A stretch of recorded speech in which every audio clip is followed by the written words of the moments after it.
আজকে আপনাদের কিছু কথা বলি। এই হিজড়ার কথা বলতে বলতে তো ক্লান্ত হয়ে গেছি। হিজড়া, তোমার যদি এতই গায়ে লাগে, তুমি আমার ভিডিও দেখো কেন? হুম? তোমার লজ্জা করে না? কি জানি তুমি আমাকে বলতেছো প্রস্টিটিউট। আমি যদি প্রস্টিটিউট হই, তোমার সমস্যা কোথায়?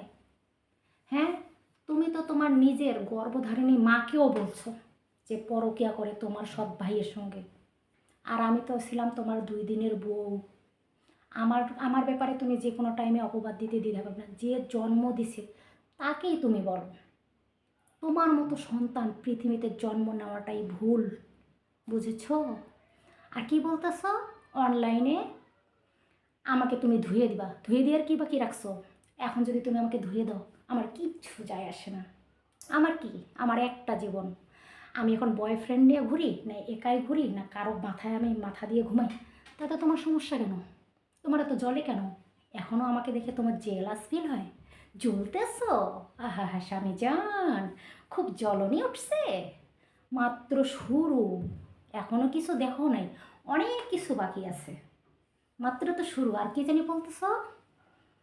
আমি যাকে যেই লাং নিয়ে ঘুরি, যাকে নিয়ে আমি করি, তার কি, তার পাওয়ার অনেক, মানে এই ধরনের কথা বলতেছো? তোকে নিচে নামাইতে আমি একাই 100। আমাকে কোনো মানুষের প্রয়োজন হবে না, বুঝেছিস? এই 16 বছরে যা অত্যাচার করছিস, যা নির্যাতন করছিস, যা অপবাদ দিছিস, প্রত্যেকটারে উসুল উঠাই নেব। তুমি রেডি থাকো, বুঝেছ সোনা? এখনও কিছু দেখো নাই, মাত্র শুরু। তুমি আমাকে পচায় শেষ করে দিছো না জনসম্মুখে, আমার আত্মীয় স্বজন সবার কাছে। নিজে তো অন্য মেয়ে নিয়ে লটর ফটর করছো সারা জীবন। 16টা বছর আমাকে জ্বালায় খাইছো, জ্বালায়। দুনিয়ার মেয়ে মানুষ নিয়ে শুইতে গেছো, অমুক করছো তমুক করছো, অনেক কিছু, ইত্যাদি ইত্যাদি। আর এখন এখন জ্বলনি উঠছে।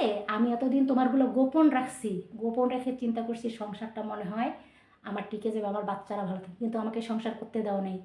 সেই সাথে তো আরও আছে আমার বাপ ভাই আত্মীয় স্বজন, যাদের সঙ্গে তুমি যতগুলো নোংরামি করছো সব অনলাইন প্ল্যাটফর্মে আনবো, বুঝেছো? তুমি আমাকে অনলাইনের ভয় দেখাও, কি করবা? আমার পিছনে লাগি দেখো, এখন লাগি দেখো তুমি আমার পিছনে, এখনো কিছুই দেখো নেই।